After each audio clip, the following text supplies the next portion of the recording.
Mon Khmer xalqining afsonalarida yashovchi qasos ruhi arak kola tarixiga yuzlansak, gap shundaki, Mon Khmer xalqining afsonalari qa'rida dahshatli ruh arak kola zo'ravonlik sabab la'natga uchragan maxluq yashaydi. Afsonalarga ko'ra, qadimda Lay va Long ismli ikki aka-uka marosim o'yini, ya'ni pichoq o'yinida ishtirok etishadi. Ammo noto'g'ri harakat tufayli pichoq to'g'ridan to'g'ri Layning yuragiga sanchiladi. O'lim esa uning ruhini narigi dunyoga olib ketmadi.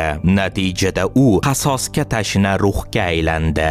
O'shandan buyon arak kola tiriklar izidan quvib, ularga kasallik, baxtsizlik va telbalikni yuboradi. Mon Khmer xalqining afsonalarida uning soyasi tungi yo'llarda izg'ib yuradi. Uning ovozi esa qorong'ulikda orqangizdan eshitiladigan shivirlashga aylanadi. Bir paytlar odamlar uni qon bilan tinchlantirmoqchi bo'lib, asirlar va bolalarni qurbon qilishgan. Ammo shundan keyin ham la'natlangan ruh bu xalqni tark etmadi. U tobora ko'proq qon talab qilib, qishloqlarni vahimaga solardi. Tabiiyki, vaqt o'tishi bilan inson qurbonliklari hayvonlar bilan almashtirildi, ammo hozir ham hech kim uning ismini yarim kechada aytishga jur'at etmaydi. Mon Khmer xalqi tushda arak kolani uchratishni xosiyatsizlik deb biladi.